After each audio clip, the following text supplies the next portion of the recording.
بسم اللہ الرحمن الرحیم۔ آج کے ویڈیو لیکچر میں 8ویں جماعت کے طلباء و طالبات کا خیر مقدم ہے۔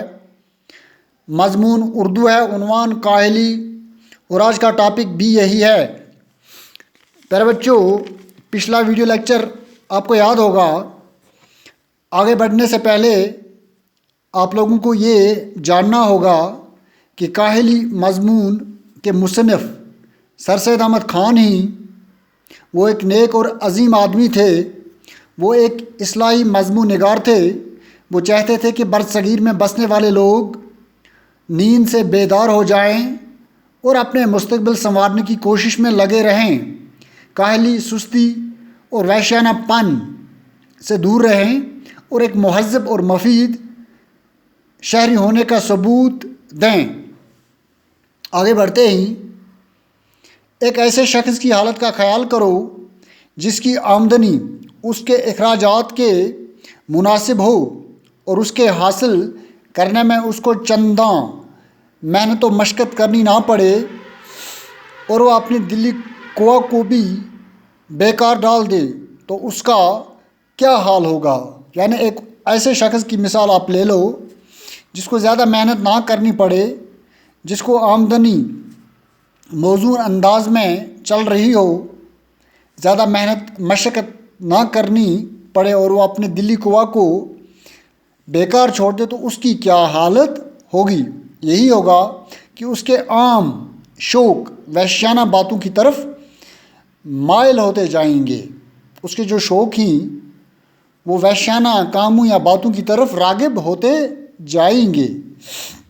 شراب پینا اور مزیدار کھانا اس کو پسند ہوگا۔ اس کو محنت مشقت کرنے کے بجائے شراب پینا پسند ہوگا، کیونکہ آمدنی کسی وسیلے سے آ رہی ہے یا باپ دادا کی کمائی سے وہ کھا رہا ہے، اس کا کام چل رہا ہے۔ اس کا شوق شراب کی طرف مائل ہوگا۔ قمار بازی اور تماشا بینی کا عادی ہوگا۔ قمار بازی سے مراد ہے جوا کھیلنا، شرط لگانا، اور تماش بینی سے مراد ہے کھیل تماشے دیکھنا، فضول باتوں میں اپنا وقت یا فضول کاموں میں اپنا وقت ضائع کرنا۔ تو اس کا کام یہی ہوگا، اور یہی سب باتیں اس کے وحشی بھائیوں میں بھی ہوتی ہیں۔ اس کے جو ساتھی ہوں گے، اس کے ساتھ اٹھتے بیٹھتے جو ہوں گے، چلتے پھرتے ہوں گے، یہی عادات، یہی گندے خصائل اس کے ساتھیوں یا اس کے بھائیوں میں بھی ہوں گے۔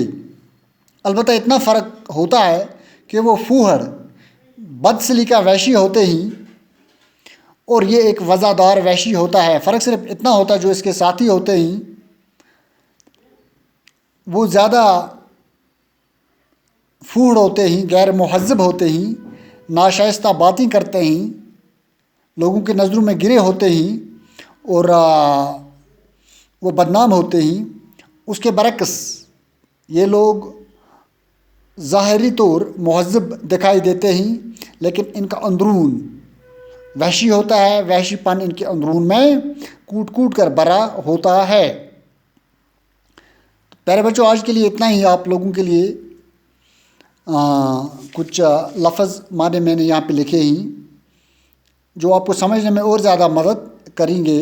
لفظ معنی: قمار بازی سے مراد شرط لگانا، جوا کھیلنا، تماش بینی، اس کے بہت سارے معنی ہیں، بد کرداری، عیاشی، لیکن یہاں مراد ہے کھیل تماشے دیکھنا۔ فوہڑ سے مراد ہے غیر مہذب، بد سلیقہ، غیر مہذب یا ناشائستہ۔ چنداں سے مراد ہے کچھ۔ آج کے لیے اتنا ہی۔ صرف 5 الفاظ آپ لوگوں کو اس پیرا سے نکالنے ہی، اپنے جملوں میں استعمال کر کے واٹس ایپ تھرو سینڈ کرنے ہی۔ شکریہ۔